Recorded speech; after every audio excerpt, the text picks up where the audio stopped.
전산세무 2급 기출문제 이번 시간에는 75회 기출 중에 이제 이론 시험에 이어서 실무 시험 연습을 같이 해보겠습니다. 75회부터 문제를 이제 여러분에게 풀어드리는 이유는 최신 기출 문제의 경향을 여러분이 파악하시고 또 예전 기출 문제는 주의사항 같은 것들을 제가 또 기출 문제 풀이 과정으로 진행을 해드릴 거고요.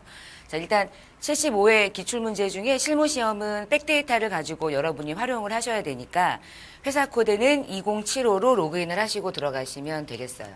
그래서 뭐 2075 이렇게 찍고 들어가시면 되죠. 우리가 시험을 보실 때는 회사 이름과 함께 이 회사가 어떤 회사인지를 아는 것도 되게 중요해요. 왜냐하면 어떠한 판매와 어떠한 일들이 일어나는 회사인지 업종에 따라서 거래들이 다양해지니까. 그래서 문제를 맨 첫 번째 장을 보시면은 회사의 이름과 그 다음에 회사가 가지고 있는 업종에 대한 걸 나오는데 뭐 웬만한 건 다 하네요.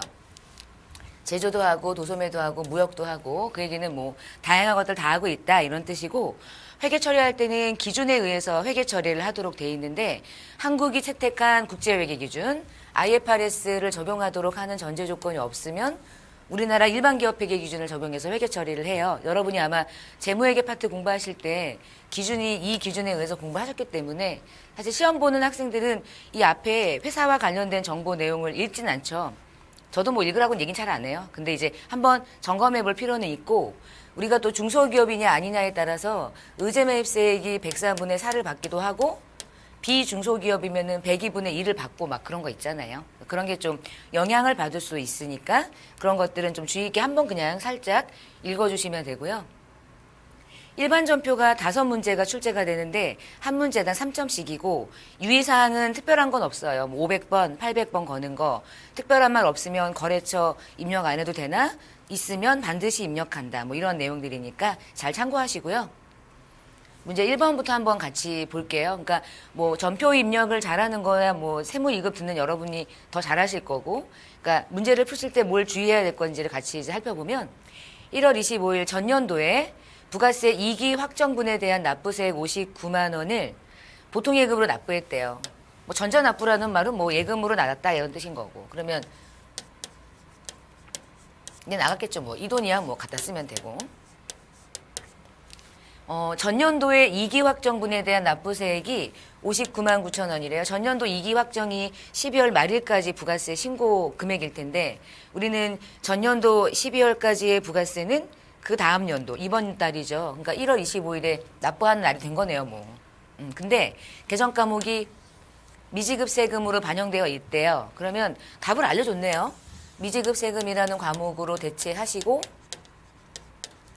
금액을 쓰면 되고 그래서 미지급 세금이 사변에 오면 될 것 같아요. 그게 대부분 이제 답은 얘는 맞는데 우리가 잠깐 뭐 데이터가 확실하다면 제가 시산표를 한번 열어봤어요.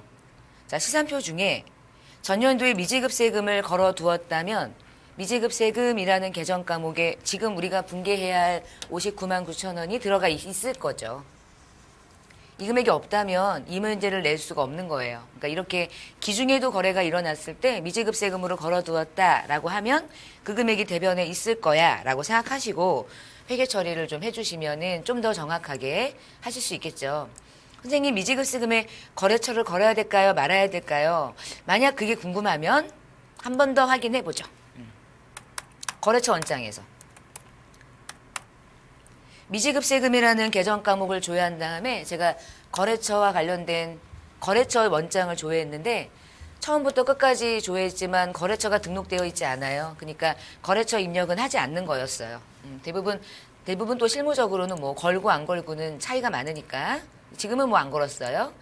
그럼 날짜를 일반 전표 입력을 열어서 1월 25일자를 이렇게 누르시고 차변에는 미지급 세금으로 걸려 있었고 거래처 무시하고 금액 넣어주고 대변에 보통예금으로 납부하게끔 해주시면 되죠. 뭐. 이 분계 자체는 3점이라는 점수를 쉽게 가져가는 문제. 그리고 보통예금에 은행 거래처를 걸어야 될까 말아야 될까 실무적으로는 거는 게 원칙인데 시험 볼 때는 은행명을 아예 주지 않으니까 안 걸죠. 뭐 걸고 안 걸고 점수랑 채점 대상이 아니니까 별로 어렵지는 않게 1번 문제를 한번 봤네요. 두 번째 문제 볼게요. 1월 29일자 제품을 매출하고 광주 상사로부터 수취한 약소금 220만 원짜리가 부도가 나가지고 주거래 은행으로부터 통보를 받았대요. 생각해봐요. 제품 매출하고 받은 어음은 무슨 어음으로 걸려 있겠어요? 받을 어음으로 걸려 있겠죠. 근데 그 받을 어음이 은행 갔는데 부도가 났대요. 그러면은 받을 어음은 사라지고 그 어음이 무슨 어음으로 대체가 돼요? 바로 대손 처리하지 않죠. 부도 어음과 수표로. 자, 이때 받을 어음도 죽고 부도 어음이 대체가 될 때 거래처 양쪽에 꼭 거래처는 얘. 광주 상사를 얘도 걸고 얘도 걸죠. 일단 받을 어음은 광주로부터 받은 어음이 이제 대체가 되고 대신 부도가 났으니까 부도 어음과 수표로.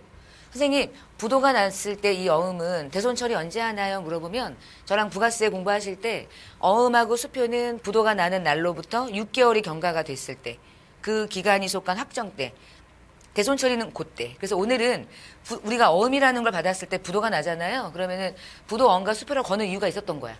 이날 걸고 나서 6개월 동안 보는 거죠.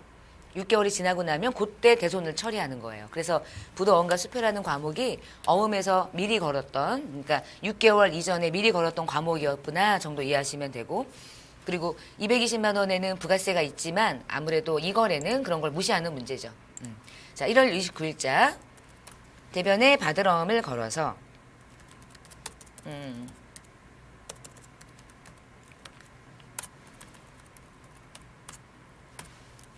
부도어음과 수표로 대체를 시켜주시는데 코드를 꼭 구분해서 걸어주시면 돼요. 코드 구분. 자, 세 번째 가볼까요?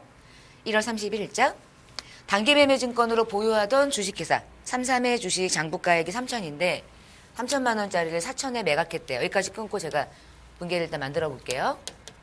단기매매증권은 3천이었고 취득했던 게 팔고 매각하고 받는 돈은 주식 처분해가지고 관련된 3만 원을 차감하고 보통예금 받았는데 저는 보통예금으로 들어온 돈이 4천이었구나 정도를 먼저 만들게요. 그리고 나서 대변에다가 단기매매증권 처분이익 이렇게 1,000만 원을 만들어 놓은 다음에 해놓고 비용이 발생하면 비용만큼이 까이고 보통예금에 들어왔으니까 4천만 원에서 3만 원을 제하면 되죠. 그래서 결국은 1,000만 원만큼 이익이 아니었던 거야. 단기매매증권 처분할 때 수수료는 3만 원이라는 비용을 비용 처리하지 않고 처분 손익에서 제한다 했는데 이익이 선이면은 뭐 3만 원은 제해버리면 되죠. 그래서 결국은 997만 원만 이렇게 인식하면 되는 거야. 그러니까 단기매매증권 처분 거래는 수수료가 발생했을 때 처분 손실이었다면 손실에 업하고 처분 이익이었으면 다행이니까 이익에서 3만 원을 제하는 방식으로 그렇게 하죠. 그래서 75회 기출은 여러분이 문제를 이렇게 느끼면서 난이도가 그렇게 막 아주 높은 편은 아니었던 것 같아요. 그리고 차변, 대변 어떤 걸 먼저 넣는지 여러분은 뭐 선택하시면 돼요. 답은 정해져 있지 않으니까.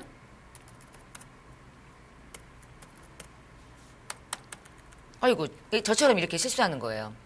차대가 자동으로 이렇게 입력이 되는 이 프로그램상의 특징상 제가 3천만 원을 수정하지 않고 그냥 넘어가 버리면은 이 붕괴가 끝나가지고 그 다음 전표로 추가가 될 수 있어요. 그래서 이렇게 실수를 하는 경우도 있어요. 그러니까 여러분도 엔터를 칠 때 금액이 가면 내가 바꿔야 될 금액이 있을 때는 조심해서 하는 게 좋아요. 이렇게 보니까.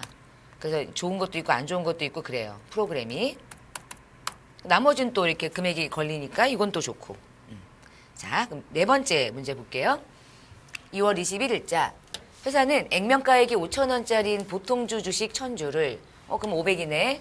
근데 걔를 5,500원에 발행하고 보통예금으로 받았다까지 끊으면 보통예금으로는 550 들어왔다 이 얘기네요.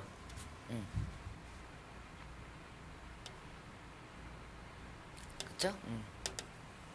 그리고 대변에 실제로 얼마가 액면가액이었냐면 실제로는 5천 원이었던 거예요. 그러니까 실제로 자본금으로 액면가액이 존재했던 금액은 500이었는데 실제로는 5,500원에 발행되고 통장에 돈이 들어왔으니까 주식을 발행해가지고 초과됐다.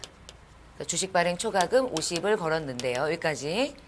근데 보니까 이 주식을 발행할 때 수수료가 나갔네요. 10만 원. 자, 10만 원은 보통예금에서 까고 받을 수도 있는데 따로 현금으로 지급을 했대요. 그러면 대변에 이렇게 한 줄 추가. 한 줄 추가하고 받을 때 까고 받나 현금으로 주나 돈 나가는 건 마찬가지인 거야. 수단만 다르니까. 그래서 현금 10만 원을 납부하면 사변에 요 수수료가 수수료 걸리냐 물어보면은 방금 전에 문제 풀었던 거랑 비슷해요.